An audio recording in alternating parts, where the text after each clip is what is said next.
చెన్నైలోని దక్షిణ భారత నటీనటుల సంఘం ఎన్నికల పోలింగ్ ప్రారంభమైంది. చెన్నై మైలాపూర్లోని సెయింట్ అబ్బాస్ పాఠశాలలో పోలింగ్ జరుగుతుండగా సూపర్ స్టార్ రజనీకాంత్ మరికొంతమంది నటులు తమ ఓటు హక్కు వినియోగించుకున్నారు. ఈ ఎన్నికల్లో యువ హీరో విశాల్, సీనియర్ నటుడు శరత్ కుమార్ ప్యానెళ్ల మధ్య గట్టి పోటీ నెలకొంది.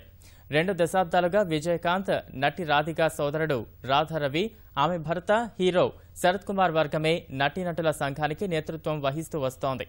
చెన్నై టీనగర్లో నడిగర్ సంఘానికి ఎకరా స్థలం అద్దె విషయంలో శరత్ కుమార్ కు విశాల్ కు మధ్య కొనసాగిన విమర్శల పర్వం కోర్టు కేసుల వరకు వెళ్లింది.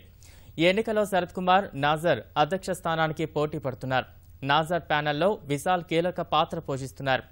నడిగర్ సంఘంలో 3,400 మంది సభ్యులున్నారు. 783 మంది ఇప్పటికే పోస్టల్ బ్యాలెట్ ద్వారా ఓటు హక్కు వినియోగించుకున్నారు. సాయంత్రం ఎన్నికల ఫలితాలు ప్రకటించనున్నారు.